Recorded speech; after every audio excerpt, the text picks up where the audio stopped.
কালকের ঘটনায় আমরা প্রথমে যেটা হয় সেটা হলো যে গেটেই আমরা তাদেরকে ডিসকাস করতে পারতাম, কিন্তু আপনারা জানেন গেটে প্রচুর মুসল্লি, সেখানে আমরা কোনো অ্যাকশনে গেলে মুসল্লিরা গায়ে আঘাত পেতে পারে, গ্যাস দ্বারা তাদের প্রভাবিত আক্রান্ত হতে পারে, তখন আমাদের মুসল্লিদের ক্ষতি হতে পারে, ধর্মীয় অনুভূতিতে আঘাতে পারে।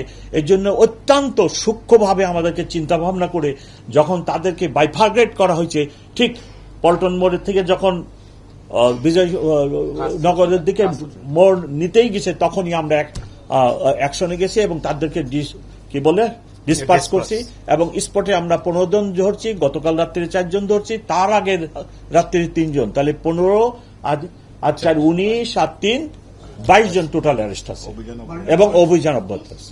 আমরা আমাদের যে অন্য গোয়েন্দা বাহিনী আছে তারা আমাদেরকে সবসময় ফিডব্যাক করে, আমরা সেটার ভিত্তিতে কাজ করি এবং গতকালও ওনারা আমাদেরকে ফিডব্যাক যেটা দিছে, যে তথ্য অগ্রিম দিছে, তার ভিত্তিতেই আমরা অ্যাকশন নিয়েছি। না মিছিল তো বের, আপনাকে তো বললাম যে সাধারণ মুসল্লি থেকে ওনাদেরকে বাইফার্গেট সেপারেট না করলে আমি তো সাধারণ মুসল্লিদের উপরে গ্যাস মেরে দিতাম, তখন তো এটাকে ভিন্ন রূপ নিত। আমরা তো আগে বাইফার্গেট করতে হবে, তাদেরকে বিচ্ছিন্ন করা হয়েছে তখনই ফ্যাকশন হয়ে গেছে।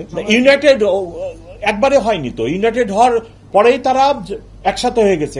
বাইতুল মোকাররমের উত্তর গেটে এই আজাদ প্রিন্টিং এর এই দিক দিয়ে তারা হঠাৎ করে সার্জেন্টলি ঢুকছে, তারপর ওখান দিয়ে যখন সামনে এসে বাইফার্গেট দুই ভাগে আমাদের সাধারণ মুসল্লি থেকে সেপারেট হয়েছে, আমরা তখনই ওই মোড়াই তো অ্যাকশন নিয়ে নিছি।